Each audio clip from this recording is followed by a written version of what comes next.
नमस्कार, स्वागत है आपका आइजम्स न्यूज में और मैं हूं स्मृति शर्मा। मैं हूँ समृद्धि सिन्हा। खबरों का सिलसिला शुरू करने से पहले आइए नजर डालते हैं आज की सुर्खियों पर। उड़ीसा में बड़ा ट्रेन हादसा, मालगाड़ी से टकराई कोरोमंडल एक्सप्रेस, कई यात्रियों की मरने की आशंका। चेन्नई सुपर किंग्स 5वीं बार बनी आईपीएल की चैंपियन, फाइनल में गुजरात टाइटंस को हराया। लंबे समय से प्रोटेस्ट कर रहे पहलवानों के पक्ष में उतरे 1983 विश्व कप विजेता क्रिकेट टीम के सदस्य, जारी किया जॉइंट स्टेटमेंट। 125 साल में तीसरी बार मई की बारिश से तर उत्तर भारत और पूर्वी स्तर राज्यों में मई के महीने के दौरान मौसम में भारी बदलाव देखने को मिला। आर्टिफिशियल इंटेलिजेंस या एआई का इस्तेमाल दिन प्रतिदिन बढ़ता जा रहा है। एक तरफ ये लोगों की सहूलियत बढ़ा रहा है तो दूसरी तरफ ये लोगों का रोजगार भी छीन सकता है। तो ऐसे में लोगों की क्या राय है, आइए जानते हैं हमारे इस रिपोर्ट में। आर्टिफिशियल इंटेलिजेंस एक ऐसी टेक्नोलॉजी जिसको लाने के पीछे मकसद था इंसान के जीवन को सरल बनाना, लेकिन जब इंसान के जीवन को आसान बनाने वाली चीज़ ही इंसान की जीविका के साथ खिलवाड़ करने लग जाए तो क्या इंसान का जीवन सरल रह पाएगा? इस गुत्थी को सुलझाने के लिए आइए आपको लेके चलते हैं आम जनता के बीचों बीच। मैम, हाल फिलहाल में हमने देखा है जो आर्टिफिशियल इंटेलिजेंस है उसका यूज़ बहुत बढ़ गया है, तो is it a good thing और bad thing according to you? I think it's a very good thing because it's a step forward in the already existing technologies. Like, there was AI is the latest and it's a much more advanced technology than other things. It's related to data science, I guess, but it's good.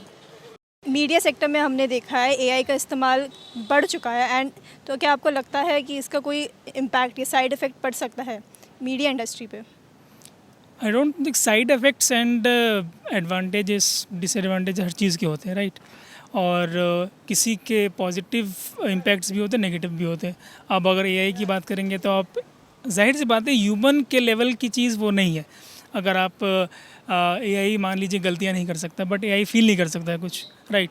तो अगर एक तरफ आप error less आप एक चीज़ देखते हैं AI पे, लेकिन वहीं पे इमोशन लेस भी है एआई।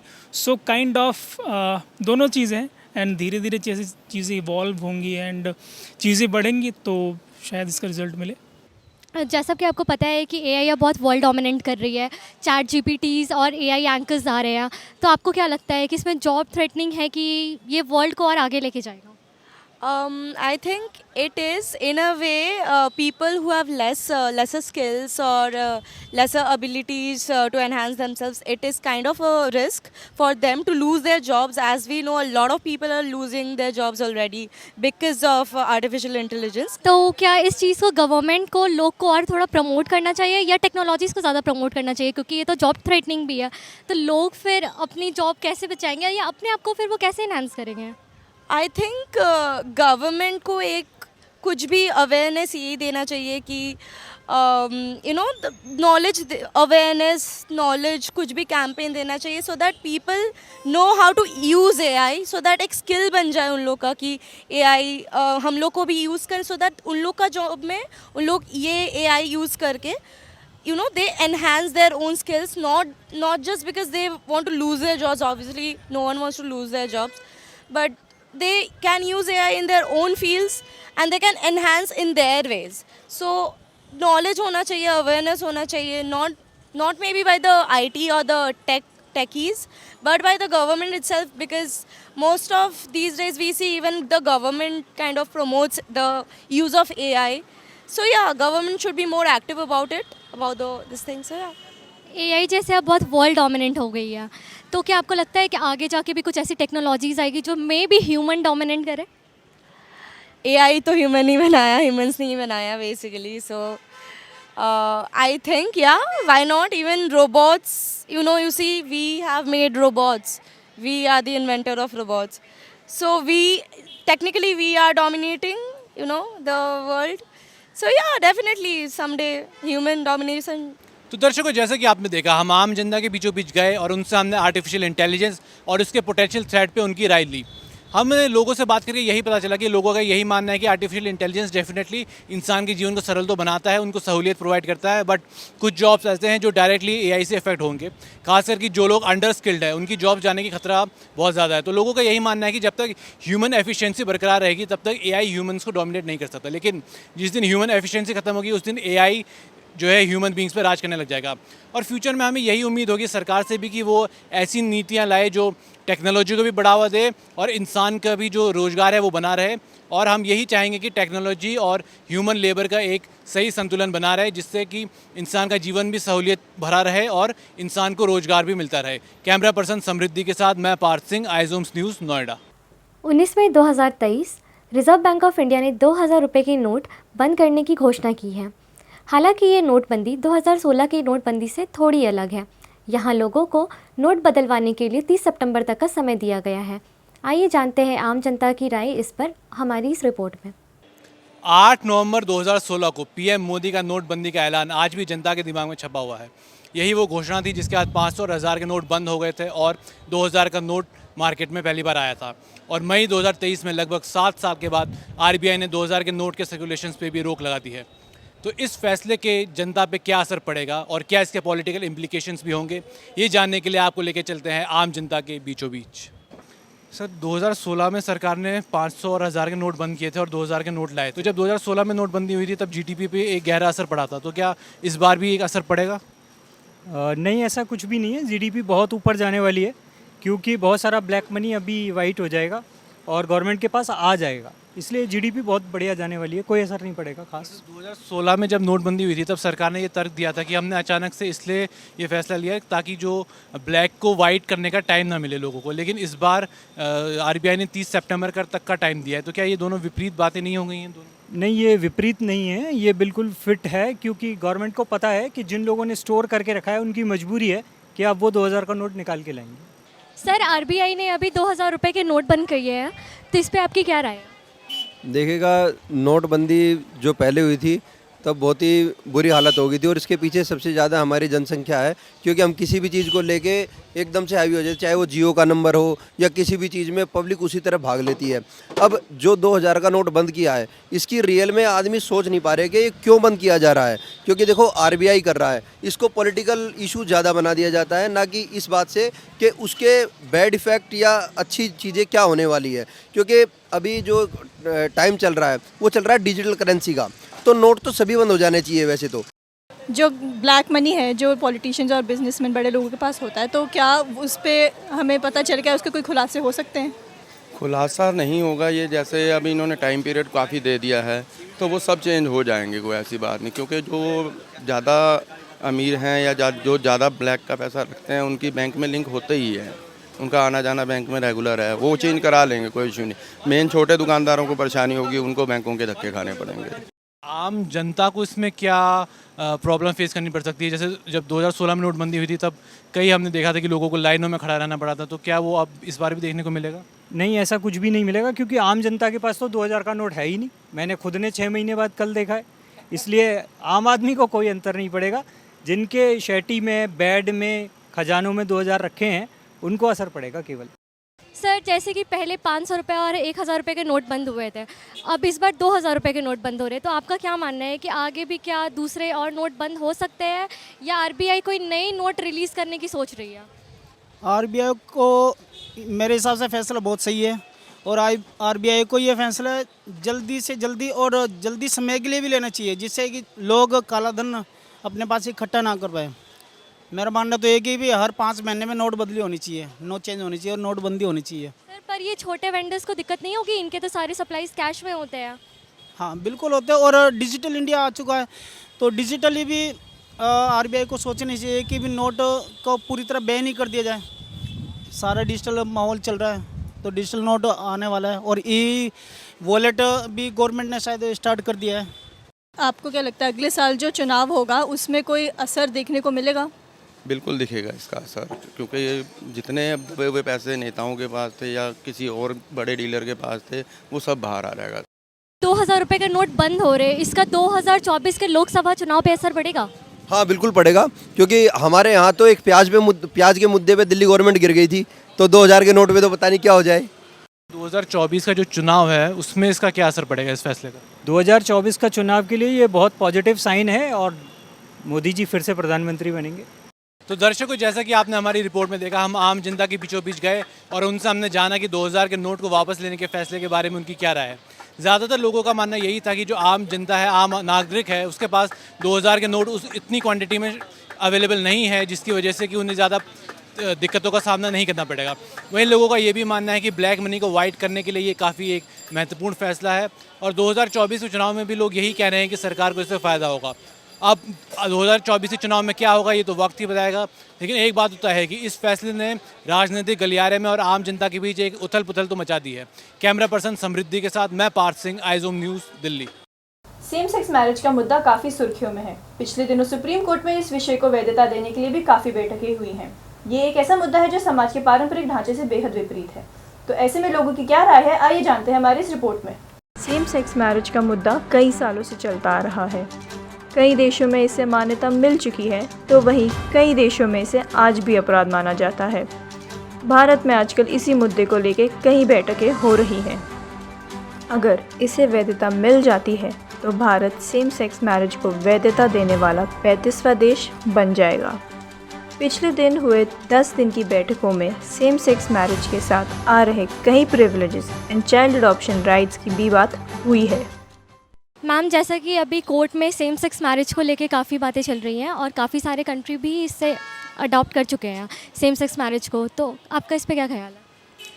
मेरी समझ से तो ये बिल्कुल गलत है, क्योंकि मतलब फैमिली को बढ़ाने के लिए दो अलग अलग सेक्स चाहिए, तो सेम ही होगा तो मुझे नहीं लगता कि फैमिली कैसे बढ़ेगी।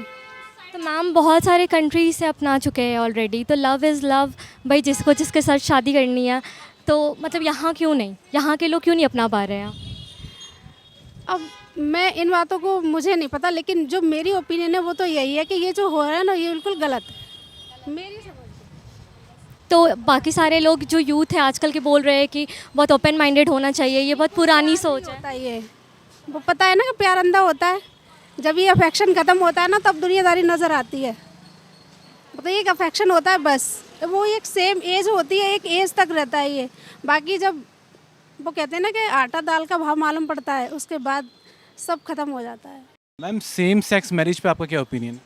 सेम सेक्स मैरिज बहुत हद तक ठीक है, बट जो पॉलिटिशियन है उनके लिए रूल्स एंड रेगुलेशंस बनाते हैं कि ये नहीं होना चाहिए, उनको कोई हक नहीं होना चाहिए। पहली बात तो उनके लिए रूल्स एंड रेगुलेशन बनाने के लिए, क्योंकि उनकी जो हार्मोन्स होते हैं, उनकी फीलिंग्स होती है, वो बहुत चेंज होती है नॉर्मल पीपल से। तो नॉर्मल पीपल उनके लिए रूल्स एंड रेगुलेशन बनाए बहुत बेकार है। अगर उन्हीं की सेम मतलब हार्मोन्स वाले जो पीपल्स हैं, अगर वो रूल्स एंड रेगुलेशन बनाए तो उनकी फीलिंग्स जान के वो रूल्स एंड रेगुलेशन बनाएंगे तो शायद उनके फेवर में जा सकता है। बट जो नॉर्मल पीपल है उनके लिए रूल्स एंड रेगुलेशन बनाए वो बेकार है। मतलब सेम सेक्स जो इसका अपोज करते हैं वो ये कहते हैं कि जो होमोसेक्सुअलिटी है वो नेचुरल नहीं है, ये काइंड ऑफ एक मन का वहम है, तो उस पर आप क्या कहना चाहेंगे? नहीं, मन का वहम तो बहुत सारे होते हैं, तो फिर वो चीज़ भी गलत है। पहली बात तो मन का वहम नहीं है, ये नेचुरल थिंग है।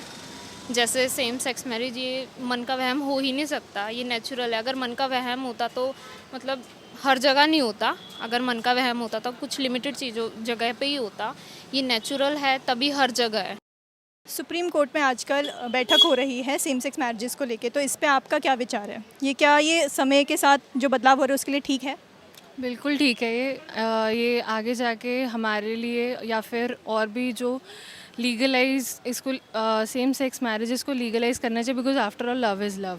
आप इसमें डिफ्रेंशिएट नहीं कर सकते नॉर्म्स के साथ जाने के लिए। This is not right. कई लोगों का कहना है कि अगर इसको लीगलाइज कर दिया जाए सेम सेक्स मैरिज को, तो जो फैमिली स्ट्रक्चर है उसमें बहुत ज़्यादा बदलाव आ जाएगा। तो कई जो कंजर्वेटिव लोग हैं वो ये बदलाव नहीं चाहते हैं, तो उसमें आप क्या कहना चाहेंगे? तो मतलब छुपी रहती हैं चीज़ें, तो उससे क्या हो रहा है, क्राइम भी तो मतलब क्राइम ही है एक तरीके से। वो बंदा सुसाइड कर रहा है तो उस तरीके से क्राइम को भी बढ़ावा दे रहे हैं। तो अगर ओपनली कुछ चीज़ हो रही है, सामने आ रही है, तो वो चीज़ ठीक है, होनी तो है ही। वो अगर पीछे से हो रही है तो भी होनी है, बाहर हो रही है तो भी होनी है। तो कम से कम हमारे जो कम्युनिटी है, सोसाइटी को कम से कम पता तो चले हमारी सोसाइटी की रियलिटी है क्या। अगर है तो कितना % ये हो रहा है, तो ओपनली रखना चाहिए। In case supreme court legalizes the same sex marriage, तो ऑन द इंटरनेशनल फ्रंट ये इंडिया को कैसे हेल्प कर सकता है? if you see the western world, the developed countries, the first world countries, wherever, वहाँ पर हमारे पास pride parades and all ये सब होती है. Even if we would have that in India, तो हमारा उनके साथ वो like mindedness बहुत रहेगी. It would be easier to actually be with them on the forefront and put forward our ideas in a much better way, because like mindedness is very important in every aspect we come across. तो जैसे कि आपने देखा, same sex marriages को लेके लोगों की मिली जुली राय है। एक तरफ लोगों का कहना है कि उनका पर्सनल मैटर है और स्टेट में उसको इनमें दखलंदाजी नहीं देनी चाहिए, तो दूसरी तरफ लोगों का कहना है कि इसका समाज पर बुरा असर पड़ेगा। तो अब देखना यह है कि आखिर में जो भी निर्णय आए वो LGBT कम्युनिटी को ध्यान में रखते हुए आए और समाज में शांति भी बनाए रखे। पार्थ सिंह के साथ मैं स्मृति शर्मा, आइजम्स न्यूज़, नोएडा। दिल्ली एनसीआर का तापमान लगातार बढ़ोतरी पर है। 40 डिग्री होना अब आम बात हो गई है। आम जनता इस गर्मी से कैसे जूझ रही है, आइए देखते हैं हमारी इस रिपोर्ट में। दिल्ली और दिल्ली एनसीआर समेत कई राज्यों में भारी गर्मी के कारण आम जनता को काफ़ी परेशानियों का सामना करना पड़ रहा है। लोगों के रोजगार समेत उनकी आम जिंदगी व स्वास्थ्य पे भी असर देखा गया। वहीं कई राज्यों में मौसम का मिजाज थोड़ा बदला, कहीं बारिश, कहीं गर्मी से लोग परेशान दिखते नजर आए। गर्मी हर साल एक नया कोर्स करके आती है, तभी हर बार उसकी डिग्री बढ़ जाती है। दिल्ली की गर्मी दिन प्रतिदिन बढ़ती जा रही है, जिसके वजह से लोगों को कई तरीकों का मुश्किलों का सामना करना पड़ रहा है। ऐसे में लोगों की क्या राय है इसको लेके, आइए जानते हैं हमारी इस रिपोर्ट में। हीट वेव आई है जो टेम्परेचर 48 डिग्रीज तक पहुंच रहा है, तो इससे आपको कितना इफेक्ट हो रहा है? नेचुरली इतनी गर्मी पड़ रही है तो बाहर निकलना तो स्पेशली दोपहर में बहुत मुश्किल है। हम तो इंडोर्स ही रहते हैं मोस्टली, और बट हाँ भाई, नेचुरली वो जो क्लाइमेट चेंज हो रहा है उसकी वजह से इतना हीट बढ़ रही है ईयर बाय ईयर। बट दोपहर में निकलना बहुत अनसेफ है। We must wear head gears and we must drink lots of coconut water. We must drink more fluids to stay away from loo and other things. गर्मी के कारण लोगों को बहुत दिक्कतों का सामना करना पड़ रहा है, तो इससे डील करने के लिए वो एसीज़ यूज़ कर रहे हैं। तो इससे क्या इन्वायरमेंट को क्या दिक्कत का सामना करना पड़ रहा है? एसी से हम यूज़ ज़्यादा कर रहे हैं तो उसमें एनवायरनमेंट में हीट और बढ़ रही है, जिसकी वजह से पॉल्यूशन बहुत है, धूप गर्मी है, लोग हद से परेशान है इस गर्मी से, क्योंकि गर्मी अपने पीक पर चल रही है इस टाइम, तो उससे बहुत ज़्यादा इफेक्ट हो रहा है लोगों को। और हमारे हेल्थ पे इसका क्या असर पड़ रहा है? हेल्थ पे तो असर पड़ेगा मैम, क्योंकि डिहाइड्रेशन हो जाएगा, पसीना बहुत आएगा, लोग चक्कर भी गिर सकते हैं, कुछ भी हो सकता है, प्यास बहुत लग रही है। तो इससे डील करने के लिए आप क्या कर रहे हैं या फिर लोगों को क्या सलाह देंगे कि उन्हें क्या करना चाहिए? डील करने के लिए ये है कि मैक्सिमम तो ये है कि इस मौसम में एसी तो बंद नहीं किया जा सकता, ठंड बिल्कुल डील ये है कम से ज़्यादा पानी पिएं, अपनी छाँव में रहें, ज़्यादा बाद दिन में बाहर कम निकलें, मोस्टली शाम में निकलें, दिन में ना निकले बिल्कुल भी।